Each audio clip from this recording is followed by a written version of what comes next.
right, Rabosai, good morning. Good morning. Let us begin. Begin by thanking all of our sponsors for this morning. Sure to thank our Talmud Torah sponsors for the month of Cheshvan, Stephen Terry Zinn, in honor of the birth of their sixth grandchild, Devorah Eliana Zinn, and in commemoration of the yahrzeit of Dr. Zinn's father, Bunim Tzvi ben Chaim Zichron Livracha, Shmuel and Rabin Karabkin, in the Silsar of Fushlim of Rabin's cousin serving in the IDF, Binyamin Chaim Pesach ben Moshe Chana, and in commemoration of the yahrzeit of Rabin's mother, Pesa Mira Bas Chaim. Dr. Moshe and Ellen Gevant, in memory of Dr. Givant's parents, Yaakov Meir ben Moshe Leib and Shena Bas Abba, and Dr. Bezad and Yamina Saufer in merit, of the speedy and full recovery of Esther Bracha Bas Chaya. We hope that our week of learning sponsors, Leah Soul, in memory of Selma Wolf, Zichron Livracha, may her memory be an inspiration for us all. We hope that in the merit of our Talmud Torah, all of the Neshama Slav and Aliyah, the families, Ein Nechama, our precious, all those who need a refuah should have one together with Kol Cholei Yisrael. Our precious hostages should be returned b'shalom b'karov, and our holy soldiers should be successful b'chol ma'aseh yedehem. And a special opportunity to wish an actual happy birthday to Yomi Frager on the occasion of his real Hebrew birthday. His real Hebrew birthday today. Mazel tov, right? It's today. Yeah, it's today. Today's Vav Chashon. Yeah, happy birthday. Good morning, right? Happy birthday to Yomi Frager. Meretz Hashem with Mazel, with Bracha. Ad Me'ah Esrim Shanim Tovos. All right, so we'll say with that, I believe it's Vav Chashon today. Let's double check that. Yeah. Yeah, it's Vav Chashon. It's Vav Chashon. Yeah, Mazel Tov. There's so much to learn at Daf Yomi. I'm saying that, right? All right, we'll say let's begin. Today's Daf is Kuf Lamed Hey 135. We are picking up on Kuf Lamed Dalid Amud Beis. We left off Ibaylahu, which is 2, 4, 6, 8 lines up from the bottom. So remember again, we're dealing with the interesting question about whether or not a husband is believed to say he divorced his wife.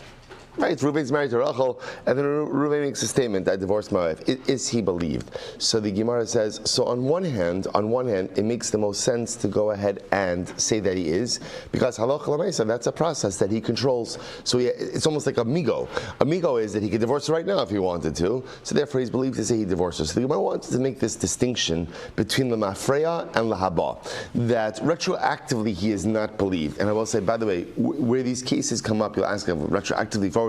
So I didn't get into it yesterday, but the Rashbam highlights, give an example. Let's say witnesses show up and they say, Rachel's married to Reuven. Witnesses show up and they say, we saw Rachel having relations with Shimon. On whatever it is, on Rosh Chodesh Cheshvan.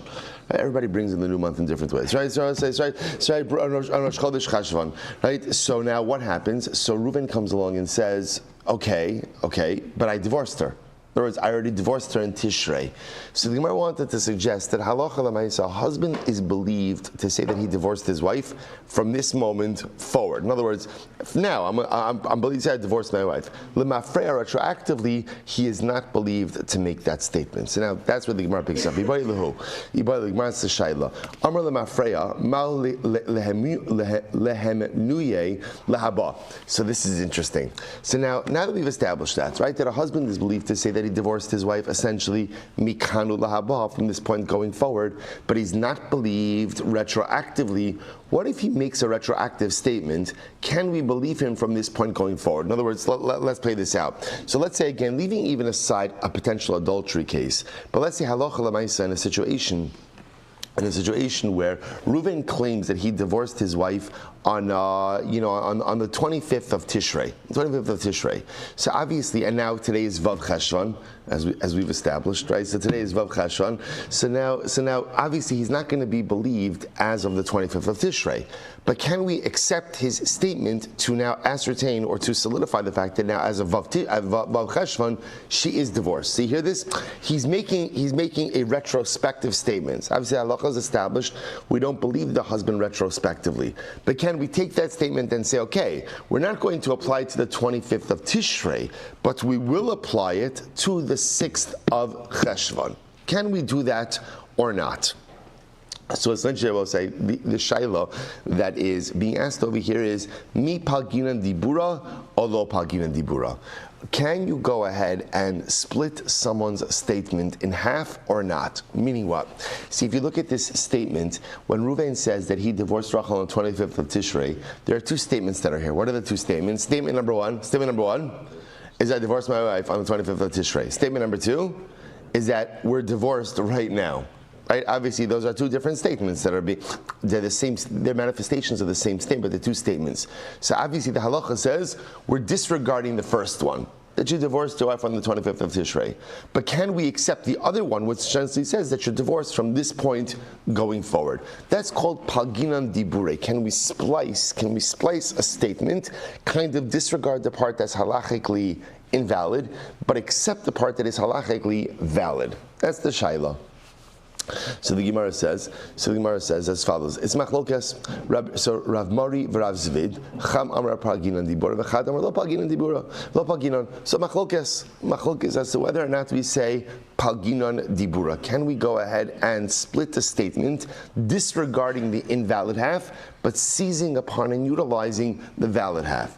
So Gemara says, 1 second. Of course we're paginan dibura. What about the following case? Listen to this. Maishnami de Rava. Why is this different than the case of Rava? What's the case of Rava? The Amar Rava. Listen to this. Ish ploni ba'al ishti. So watch this case. So Reuven is married to Rachel. Reuven comes to Beis Din, right? And Reuven comes, we'll call it with Yitzchak, right? So Reuven and Yitzchak show up in Beis Din. And Reuven testifies that Shimon had relations with my wife. Okay, so you see what's happening over here? So Reuven, the husband, is testifying that Shimon committed adultery. I will say, a person is normally not permitted to give testimony about his own wife, because you're invalid for testimony with krovim, with relatives. So obviously a man is related to his wife, you can't give testimony. In this case, interestingly enough, when Reuven, the husband, shows up in Beis Din, who is he giving testimony about? Who's he giving testimony about? Shimon, the adulterer. Now obviously, implicit in that statement is what? Testimony about who? About his wife. So yet look what the Gemara says. But here, interestingly enough, when he shows up in Beis Din, he's not testifying that his wife committed adultery. What he's testifying is that Shimon committed adultery with Reuven's wife. So the Gemara says like this. Ish ploni ba al ishti. The Gemara says, Hova achar mitztarfinan lahargo. So Reuven and another witness, in this case Yitzchak, could combine to go ahead and have Shimon executed. So the Gemara says, lahargo v'lo laharga. So obviously, again, Reuven's testimony works for Shimon, but will not work for Rachel. Now, what do you see over here? Paginan dibura. Obviously, what we're doing over here is we're splicing and we're splitting Reuven's statement, right? Because when Reuven says that Shimon committed adultery with my wife Rachel, so remember again, Reuven's making two statements. What are the two statements? Number one, Shimon committed adultery. Number two, Rachel committed adultery. Now, Reuven's statement that Rachel, his wife, committed adultery is a halachically invalid statement because Reuven is related to Rachel, i.e. she is his wife. Right? She is his wife. So obviously that's, but what do you see from here? Paginan dibura. We split the statement. We disregard and ignore the statement vis-a-vis Rachel. So therefore, again, interestingly enough, Reuven's statement, Reuven's testimony has no implication legabe Rachel. I shouldn't say no, but no capital implication legabe Rachel. But we will accept this statement. When it comes to Shimon. So you see from here, paginan dibura, that we could take one statement, split it into two parts, accept the part that is valid for us, and disregard the part that is invalid. To which the Gemara says, no, wrong case. Not wrong case, but not comparable. How so? The Gemara says as follows, betray gufe paginan, bechad gufa lo paginan. Two different cases. So we'll say, when can you say paginan dibura? When you're talking about one statement that impacts two people. So I could go ahead and accept the statement vis-a-vis one person and disregard it vis-a-vis someone else. In the case that we're talking about over here, would be Pagina and Dibura within one person. So the Gemara wants to suggest that you can't do that. So in other words, we'll accept the premise that you could split one verbal declaration, accept the part that is valid, disregard the part that is invalid, as long as that one statement refers to two people. Because then essentially what we're doing is we're accepting the statement regarding one person, not accepting it regarding a different person. But when it's one statement regarding one person, you can't split the words, accept half, and disregard the other. Incredible. Okay. So therefore I will say, kind of bringing this full circle, so therefore halacha l'maisa, if a man makes a statement, a retrospective statement saying that he divorced his wife, halacha l'maisa, we don't accept that statement. In other words, and I will say, what is that based on? That's based on the fact that in general, the process of a get is a public process, right? There's eidos, there's a document, there's a call, right? The word gets out. If no one heard about this and no witnesses are being furnished, we do not believe a husband retrospectively. Now, what we do believe him is what? Currently. Why? That's the migo. Since he has the ability to go ahead and divorce her now, so why would he lie? Well, in other words, what's in it for him to lie about the contemporary state of affairs? Okay, top of Kuf Lamed Hey, 135. Beautiful. Beautiful Gemara. Hahu Tava Kashachin. Listen to this. So there's a guy who was dying. We'll call him Ruvain. Ruvain was dying. He's a Shchimera. Amrulei, is to say Leman. All right, so this is an interesting discussion, deathbed discussion, right? So they say to Ruvain, who is your wife fit to marry when you die? Now, of course, they're not totally insensitive. They don't say when you die, right? But they just ask, when your wife, we're looking out for the best interests of your wife. Who is she going to be permitted to marry? The Gemara says, Amar lahu chazia lekana rabba. Now we'll say the Rashbam takes out the word rabba, but he said she is fit, according to the version over here, she's fit for a Kohen Gadol. Now obviously that's not a true statement, right? The Kohen Gadol can't marry a widow, right? The Kohen Gadol can only go ahead and marry a basula, but that's why the Rashbam changes it to chazia lekana. She is fit for a Kohen. Now, fit for a Kohen means that she's going to be a widow. In other words, that she's all that's going to happen over here is that. Now, take a look at the Rashbam. Chazia lekana lav dafka ela shemutaris lechol ada ve'ena zekuka liyavam. Now, the truth is, Rashbam understands over here what Ruvain is saying is not that she's actually eligible to marry a Kohen, because that can also be based on a variety of different circumstances. The statement that he's making is she's not subject to yibum. That's the statement. She's not subject to yibum. That halacha l'maisa, again, she can remarry. That's the idea. That when I die, she's not subject to yibum. That she can remarry. So the Gemara says, all right, let's analyze this a little bit.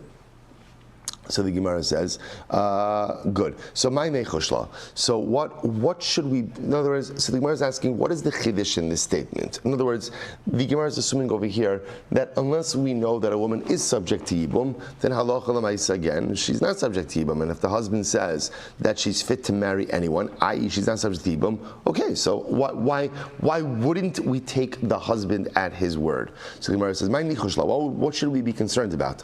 Amr Rav Chia bar Abba, Amr Rabbi Yochanan. After all, what did we say about say? If a man says, I divorced my wife, he's believed. Again, why is he believed? Why is he believed? Why is he believed?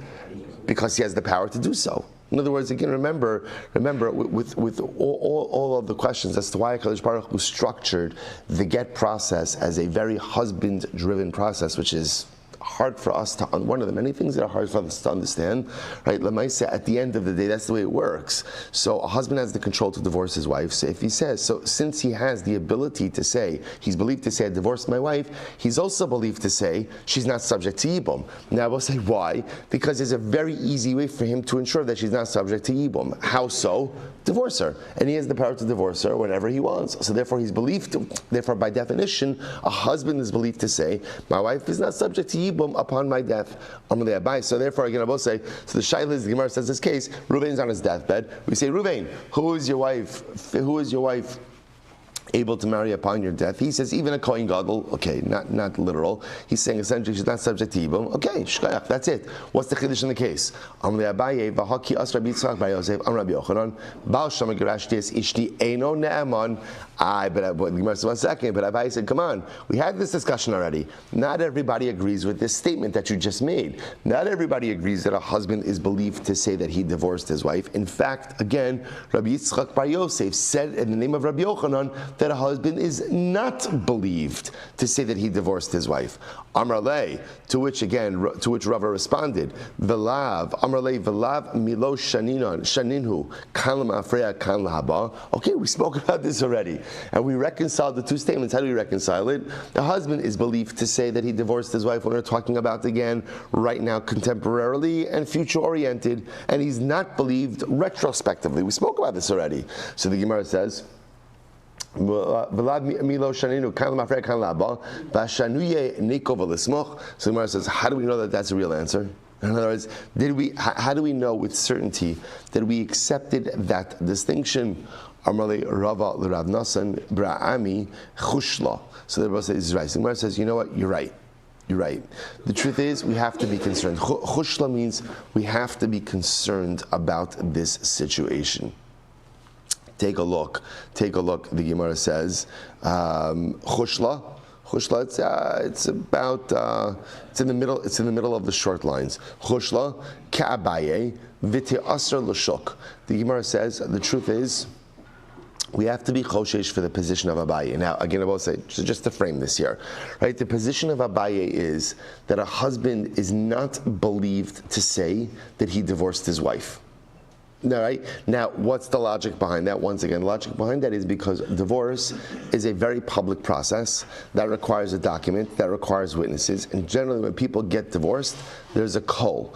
Other people know about it. So if you have a situation where a husband is claiming he divorced his wife and no one knows about that, it just is strange.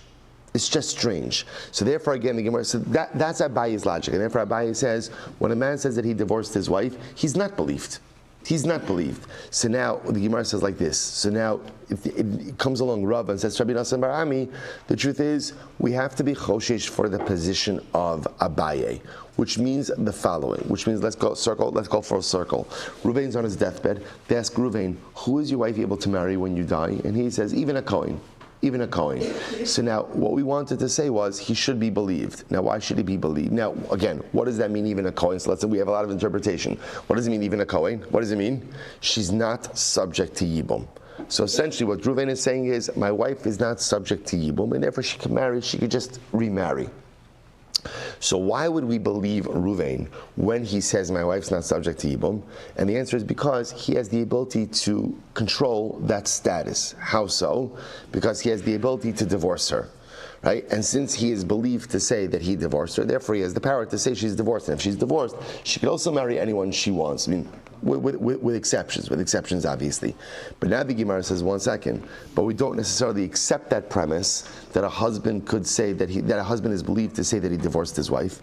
If we don't automatically accept that approach, then halacha l'maisa, he doesn't necessarily have the credibility to say that she's not subject to Yibum. So therefore, again, the Gemara kind of ends off and says, in this case, coming full circle, when Reuven's on his deathbed, they say, Reuven, who is your wife fit to marry? And Reuven says, essentially anyone, she's not subject to Yibum. So the Gemara says, Chushla, you got to investigate. When Reuven dies, you have to investigate, are there kids, are there not kids, are there brothers, not brothers, did he divorce her, did he not divorce her? You need to do the investigation. Now look at that, Ashbam. Chushla, Ka'abaye, because you have to be careful, like with the position of Abaye, because again, Abaye says a husband is not believed to say that he divorced his wife, V'te asr l'shuk, and therefore she just can't automatically remarry. Umishum da'amar la'el l'maynechosh kamar hacha devada ika l'mechash umehacha shaminan debal shamar girashtes ishti Eino ne'eman. So I will say, based on this chushla, so it sounds like what the Gemara is really saying is, a husband is not believed to say that he divorced his wife. In other words, if a divorce occurred, then what? We should know about it. There should be some type of easily available documentation. There should be some witnesses. There should be a cult. People should be talking about this. The absence of any of that leads us to believe, potentially, that the husband's not telling the truth. Because of that, the whole migo disappears. And because of that, a husband is also not believed just to say that my wife is not subject to Yibum. We need to do a little bit of an investigation. All chushla means is we need to investigate it. You need to investigate it. Next case. Listen to this case. Reuven is on his deathbed. Now, as far as we know, Reuven didn't have any brothers.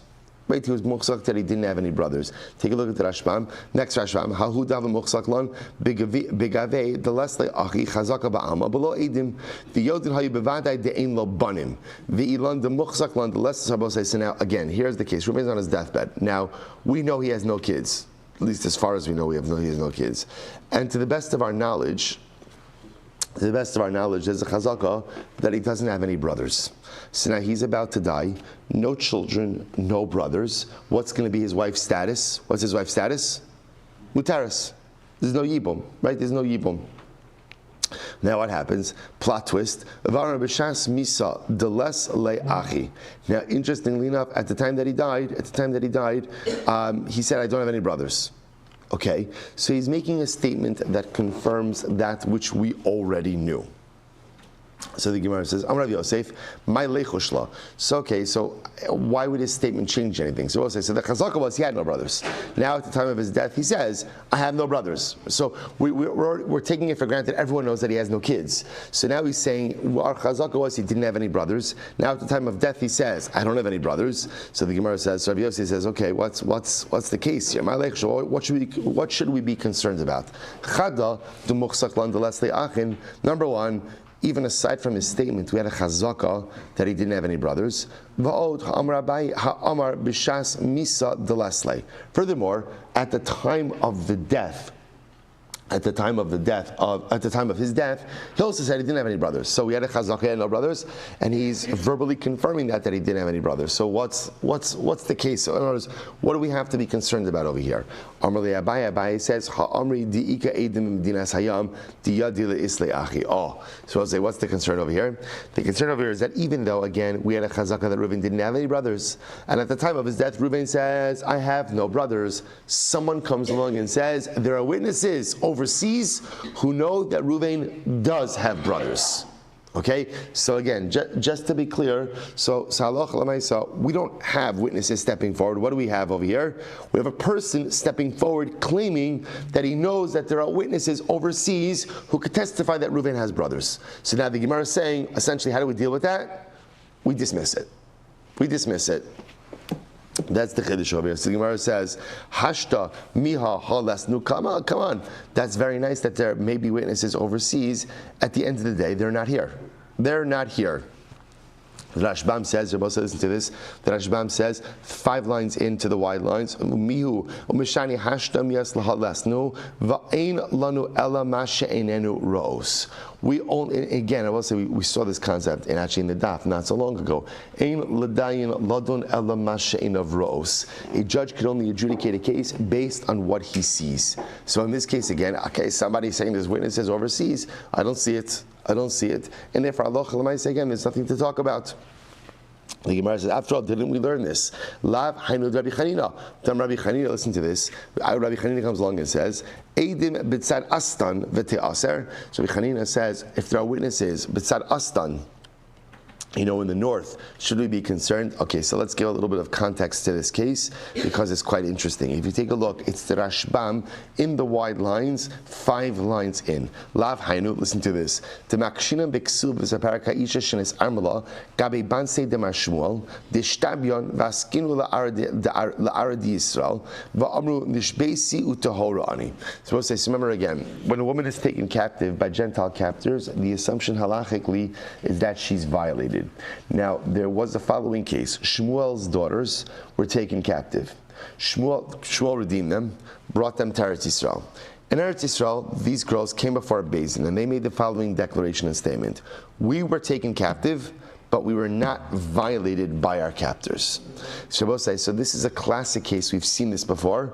Hapesha asar, hu hapesha hitir. Which means that when you bring information to light that compromises your status, you are believed to qualify that information. Why? What's the logic behind that? Because since you're the one who made it known, without you we would have never known this. You could have also what? Remained silent, not said anything. So now that you choose to divulge, we believe you to go ahead and qualify. So therefore, again, when the daughters come along to Beis Din and they say we were taken captive, okay, we never knew that. So you could have come to Eretz Yisrael, no one would have ever known the difference. Now you're choosing to divulge that information. Therefore, you are believed to qualify it as well and to say that you were not that you are not violated. So the Rashbam goes on. The Rashbam says, "Visharinhu Rabbi Chanina lihinasi lekohanim." And again, the Beis Din allowed them to get married, even to kohanim. So the Gemara says, now someone came along and said, but one second, there are witnesses overseas who could testify that the girls were violated by their Gentile captors. Rabbi Chanina said, so the Gemara says, so Rabbi Chanina said, okay, come on, you're going to tell me now that there are witnesses somewhere in the north, somewhere overseas, and because potentially of the presence of witnesses overseas, we're going to prohibit these girls now. It doesn't make any sense. What Rabbi Chanina essentially was saying is that halacha l'maisa, when we adjudicate a case, we adjudicate it based on the information that is currently held in front of us right now. We can't take into a case some information that may or may not actually exist in some faraway location. So therefore, Rabbi kind of plugging this back. So therefore, again, in this case over here, Reuven's on his deathbed. Reuven has no children. There's a chazaka, Reuven has no brothers. On his deathbed, Reuven says, I have no brothers. So the Gemara says, okay, so what's the halacha? When Reuven dies, his wife is permitted to remarry without yibum or chalitza, without chalitza. Right? Or she's just permitted to marry. What's the chiddush? The chiddush is that upon Reuven's death, or shortly before his death, someone says, oh no, there are witnesses, I heard there are witnesses overseas who could testify that Reuven does have brothers. To which the Gemara essentially says, we don't deal with theoreticals like that. We dismiss that.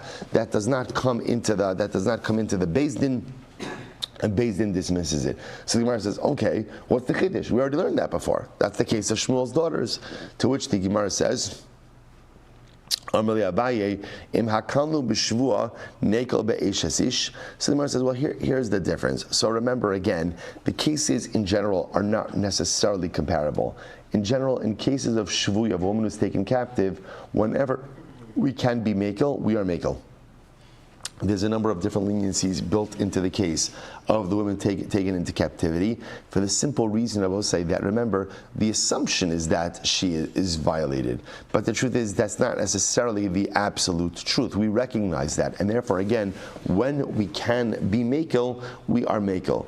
By Ishas Ish, in cases of marriage where, again, there is a definitive status, we can't necessarily be mekel. So in other words, just because you could prove this by Shvuya, doesn't mean ultimately, again, that you can prove it by Eishes Ish. The Rashbam says over here, in Mekilu b'Shvuya, Taharbe hekilu b'chacham b'meseches ksuvas, Tafilu isha ve'ed echa neman. In other words, there are many kulas, there are many leniencies that are built into Shvuah, that are not necessarily built into Eishes Ish. So we'll say, this is actually interesting. So the Gemara wants to suggest that even though normally we've seen, when it comes to Shvuya, that this concept of overseas witnesses, we reject that, and we just adjudicate based on what's in front of us right now. By Eishes Ish, maybe we have to be more machmir. Since the status of Eishes Ish, remember again, Rachel is married to Reuven, which means she has the status of a married woman. Her status is defined. By Shvuya, there's a shayla. Was she violated, not violated? So again, if we could be mekel, we're mekel. But by Eishes Ish, where she has a defined status of a married woman, maybe we don't have the ability to be mekel. To which the Gemara says, you know what? So we'll say once again, what is chushla? Chushla means investigate it. Investigate it. Right? In other words, that investigate it. So if you do have testimony that says that, or if you have someone who says there are witnesses overseas who says that Reuven has a brother, you got to work it through. In that case, by Eishes Ish, you would have to work it through, and therefore she couldn't just automatically get remarried upon the death of her husband. We would have to ascertain whether or not there's any legitimacy to this claim of overseas witnesses. Okay, incredible. Ze achi ein onema. So we'll say the next part of the Mishnah. So up until now, we've been dealing with the idea that if a man says, this is my son, he's believed, right? And the ramification of saying this is my son is a twofold ramification. One for Yerusha, and number two for Yibum. For Yibum purposes. So the Gemara says, but yet if a man says, this is my brother, he's not believed. He's not believed. So says the Gemara, so let's analyze. Says the Gemara, my kamri. And then I will say, now remember again, so okay, so let's go through the whole case. Right? There's Reuven, Shimon, and Levi. Reuven, Shimon, and Levi. They're three brothers. Good. So now what happens? Reuven comes along and says, we have another brother, Yehuda. Yehuda. So what's the halacha? Now, we're going to see what the other brothers are saying to this, but essentially what the Mishnah says is like this. So now, let's say again, if Yaakov, their father, dies. So now Reuven is claiming that Yehuda should get a portion in the Yerusha. The other brothers have no idea about Yehuda. So the halacha is that Reuven has to give some of his portion to Yehuda, because Reuven is acknowledging that Yehuda is an heir, while the other brothers are not. And therefore the other brothers are not obligated to share their inheritance. If Yehuda were to die, his inheritance portion goes back to Reuven. That's what the Mishnah said. Okay, so now the Gemara says like this. The Gemara says, V'idach mai kamri. So now Reuven's coming along, and Reuven's saying, surprise guys, we have another brother, Yehuda. What are the other brothers, Shimon and Levi? Like, what are they? What's their response? What's their response to Reuven's claim? Ika amri achuna hu amai. Ika amri achuna hu. So if Shimon and Levi acknowledge and say, okay, great, welcome to the family, right? They say that Yehuda is their brother. Then if that's the case, then they're acknowledging Yehuda as a bona fide brother, and therefore Yehuda should inherit alongside of them when Yaakov dies, and he shouldn't just share in the portion of Reuven. He should get his own portion. Rather, it must be talking about a case where what? Reuven saying Yehuda is our brother, and Shimon and Levi are saying he's not our brother. He's not our brother. I aim a seifa, but then look at the end of the Mishnah. Naflu lo nechasi makom acher yershu achav imo. Yeah, we learned that if halacha l'maisa, right, ultimately, let's say Yehuda acquires other property. Right? Yehuda himself inherits property from somewhere else. And then Yehuda dies. So the Mishnah says all of the brothers get to share in that additional inherited property from Yehuda. But here's the issue. The Gemara says, Ha amrile lavachunahu. But why should that happen? If Shimon and Levi are saying that Yehuda is not our brother, why should they get the opportunity to share in Yehuda's inherited assets? Okay, so I'll say, what's the case over here? The case is where Shimon and Levi are saying, we don't know. So Reuven is saying, I'm telling you, Yehuda is our brother. And Shimon and Levi are saying, we don't know. Again, we're not saying yes, we're not saying no, we just don't know.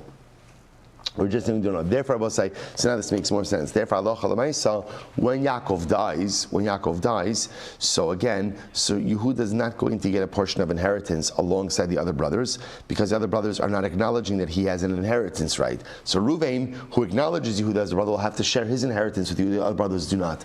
On the other hand, if Yehuda acquires property, then Yehuda dies, it falls into the pot to be divided up amongst the brothers. Why?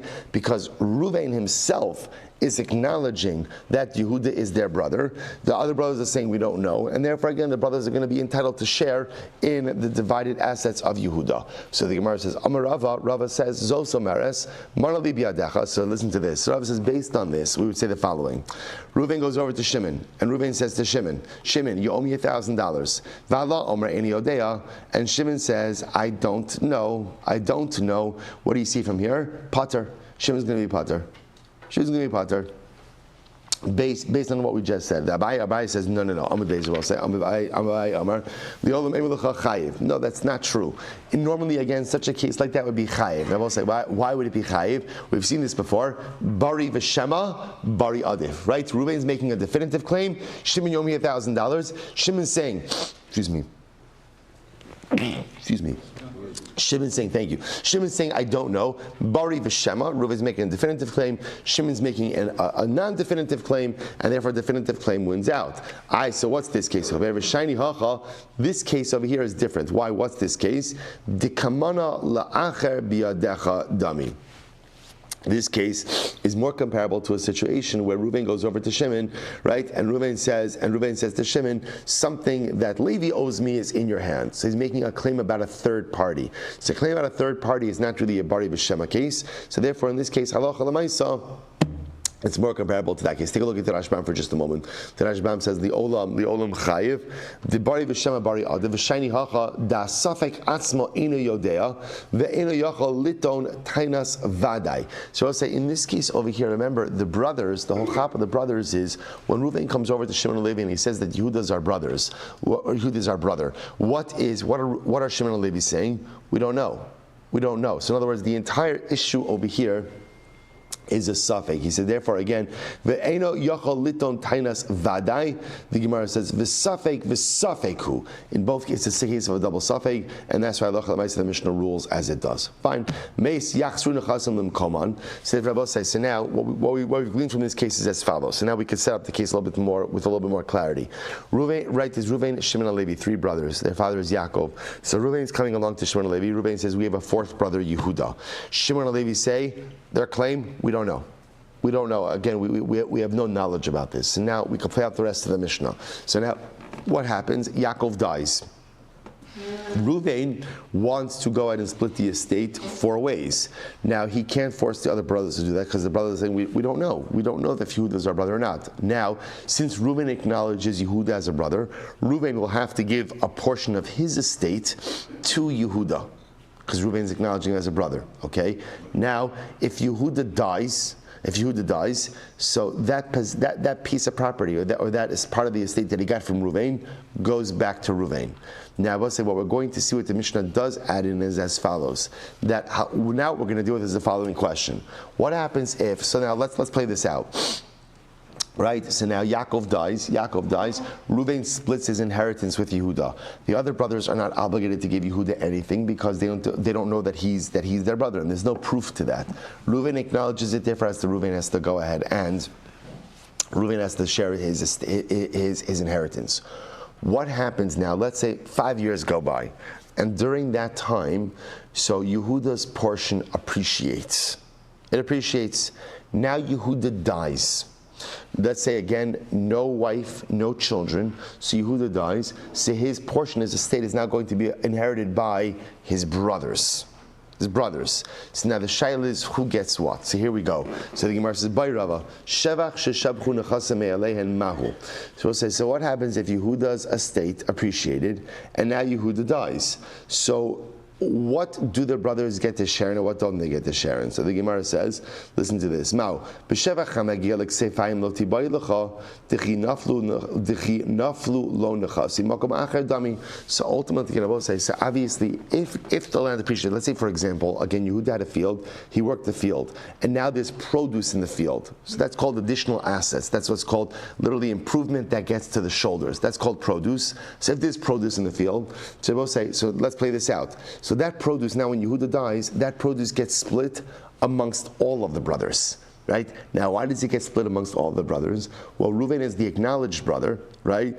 And now Reuven, remember, part of Reuven's claim is Reuven is saying, Shimon and Levi, this is your brother as well. This is your brother. So because he's saying this is your brother, therefore again, he is bequeathing to them part of this inheritance as well. So if it's additional, what we'll call additional additional improvements, right? Additional improvements. So when Yehuda dies, all the brothers share equally in that. So the Gemara says, Kiti bari lecha, what's the shayla? B'shevach she'ena magia l'ksefayim. What about if the improvement, Rabbi says, is not something additional in the land, but rather, again, the amplification of something that already exists? For example, the Gemara says, Kigon, dikla va'alim, ara va'aska sirtun. But let's say again, the portion that Yehuda got was a palm tree. And over the last couple of years, the palm tree got thicker.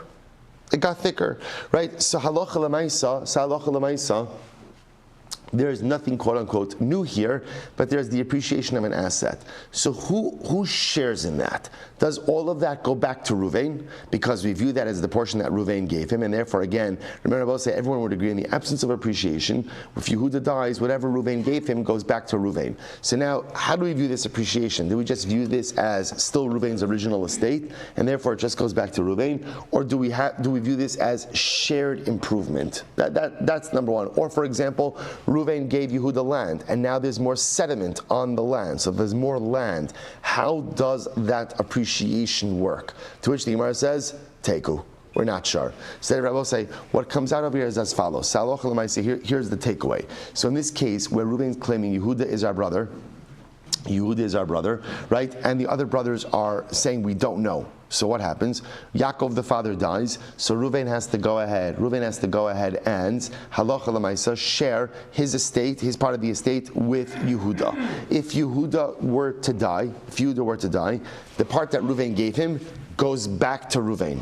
What happens if there's the appreciation of the asset that Reuven gave to Yehuda? That appreciation gets shared by Reuven and all of the other brothers. Now that's assuming it's an objectively quantifiable appreciation. Let's say it's just the same asset that Reuven gave to Yehuda, but the asset just became a little bit more valuable.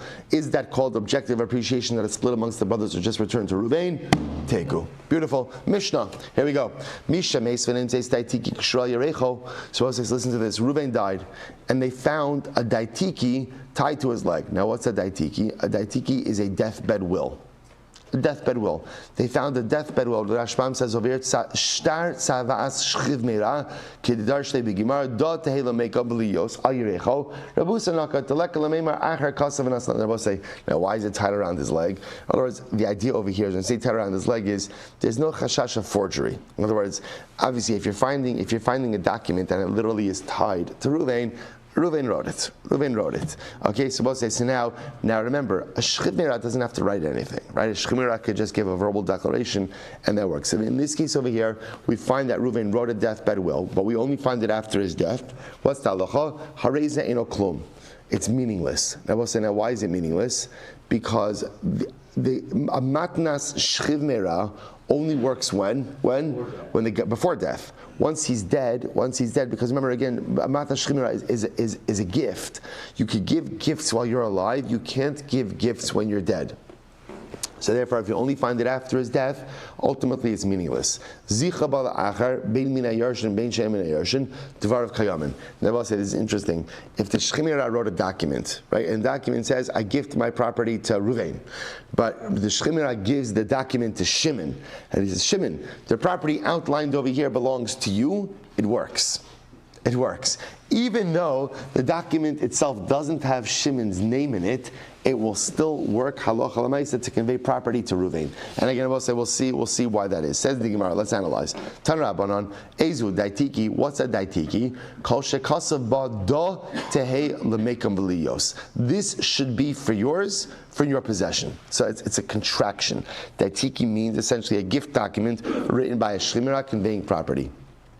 So what's a matana? So we'll say matana, or at least a matna shchimira, is a gift that says, or that is the way it's structured is shchimira says, here I give you this gift mehayom from today and after my death. Now both say what the Rashbam points out is as follows. Interestingly enough, the way a matna shchimira often works, the mechanics of it is that the shchimira conveys title now, but usage after his death. Right? So it's like a two-pronged gift. I'm giving you title right now before I die, but you're not going to really take possession and usage until after I die. Right? Because we'll say it makes sense, because otherwise, if he's giving a full matana, so then there's no real chiddush in that. The idea here is he's conveying title now, but ultimately usage after death. Ella mehayom ula'achar isu dahavi matana. Yet interestingly enough, again, so it's only if he structures it mehayom from today and after my death that it's a matana. So the Gemara says me'achshav lo havi matana. So again, it makes it sound like title is given now, right? But it's really possession is really only done after death. So the Gemara says, so that makes it sound like that as of now it's not a complete gift. Rabbi Halkar, what it means to say. Ezuhi matnas bari, shehi kamatnas shchivmira. What is the example of the gift of a healthy person that resembles the gift of a shchivmira? The lo kani el achar misa. Again, I will say, because what's the chap in a matnas shchivmira? Title is given now, but usage is not till after death. Kol shekasav bo mehayom ula achar misa. So I will say, so interestingly enough, anyone could give a gift like this. This is called the matnas shemira, but anyone could avail themselves of a mechanism like this. In other words, if I want to say I'm conveying a gift, and the gift is conveyed as of today, but ultimately again, but it takes effect after my death.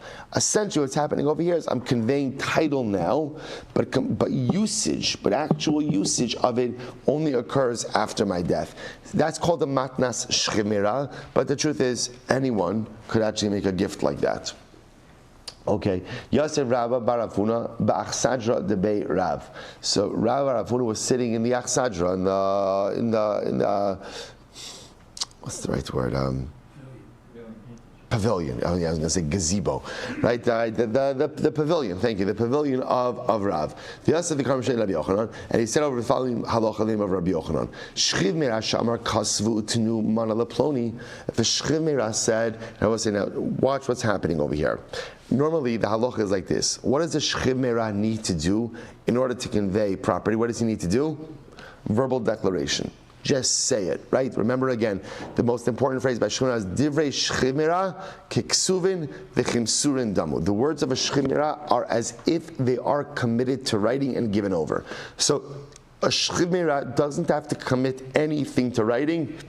He just has to make a statement. Now watch what's happening in this case, or it's actually quite interesting. What happens if the Shchiv Meirah says like this: I want you to write in a document and give over a mana to Ruvain. So that's Shchiv Meirah is saying, write it down. So what's the halacha? Umeis, and he died. Now the issue is he died before anything got written down. What's the halacha? Ein kosve menosnin. So we'll say here's the problem. So Shchiv Meirah made this statement, and then he died. He died an hour later before we were able to do any of this. So what's the halacha? You can't execute on this after his death, right? Why not? Very simple, because since the Shchiv Meirah said kisvu tnu, he wanted this to be done in a shtar. Maybe he only wanted this to be done in a shtar, and the problem is like this: you can't write a shtar for someone after they're dead. So interesting. So again, I just want to point out how fascinating this is. Had Shchiv Meirah just said tnu mana leploni, right? Give him mana leploni. What would have happened? What would have happened? We give him a money, and that's it. It's done. The issue over here is he said kisvu utnu. I want to record it in a document and give it to Ruvain. So again, we can take care of this now. The problem is if Shchiv Meirah dies before I have the ability to execute on it, you can't execute on this posthumously because you can't write a document on behalf of someone after they're dead. So the Gemara says as follows: Amalu Rabbi Lazar is daruba. Rabbi Lazar said, be careful with this ruling. In other words, that this is correct. This is correct. This daruba means just be mindful of this. The Rashbam says shekein halacha, because this is the halacha, and therefore again in this case you would not be able to write the document after the death of Shchiv Meirah. Rav Shizvi Amar Rabbi Lazar. Rav Shizvi Amar Rabbi Lazar Amra. Va'amrei Rabbi Yochanan vizdaruba. So some say Shizvi said Rabbi Lazar said this, and others say Rabbi Yochanan said, be careful with it. It seems to make more sense, like the way they're not arguing on the halacha, they're just arguing on who said what. So the Gemara says, so Nachman Bar Yitzchak says it makes a little bit more sense the way Rav Shizvi said it. Why? Rabbi Lazar Amra. If Rabbi Lazar said it, then Itzrich Rabbi Yochanan l'sahudi alad Rabbi Elazar. I will say Rabbi Yochanan was Rabbi Elazar's Rabbi. So now, if Rabbi Elazar said it, then it makes sense that Rabbi Yochanan said, listen to my student. Right? Because the Rebbe is giving his stempel on the student's statement. Ella, Amrit Rabbi Yochanan Amra. But if it was Rabbi Yochanan who said it, it's Rabbi Elazar l'sahudi alad Rabbi Yochanan Rabbi. So if it was Rabbi Yochanan who's the Rebbe, if the Rebbe said it, ultimately, again, does the Talmud, does Rabbi Elazar have to give a stempel, have to give a seal of approval on his Rebbe's statement? So that wouldn't normally be, in other words, we'll say, for a Talmud to say that halacha is like my Rebbe seems to be a bit of arrogance, but for the Rebbe to say that halacha is like my student, that makes a lot of sense. Va'od, furthermore, Tashma, Rabbi Lazar Amra, the Shalach Rabbi Mishmeid Rabbi Avo, Heviyodim, Sheshalach Rabbi Lazar Lagol Mishum Rabbeinu, Shchiv Meirah Sha'amar Kasvu Tinu Mana Leploni Umeis. The Shchiv Meirah said, go ahead and write down and give a mana to Ploni, and he died before we were able to execute the document. Ein Kosvin V'Nostin Shema Lo Gamar Lak Nos El B'Shtar.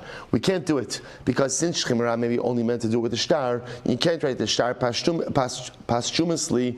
Ve'ein shtar la'achar misa. So ultimately, I guess I'll say, what do you see over here? And this was said over in the name of Rabbi Lazar. So this would seem to indicate that indeed the halacha that Rabbi Lazar was the one who made this statement. On the other hand, Rabbi Yochanan said, Tibadek. Dibadik, Rabbi Yochanan, everybody, you know what, we're going to do a stop over here for today. So again, what we've ascertained over here, so now this is a new case of kisvu utenu. So in a case of kisvu utenu, again, if you execute this before the death of Shemira, wonderful. But if not, you can't go ahead and write the document after the death of Shemira. That statement now we've proven is Rabbi Lazar. Rabbi Yochanan is going to argue. To be continued tomorrow. Shkoyach. All right, have a great day, everyone.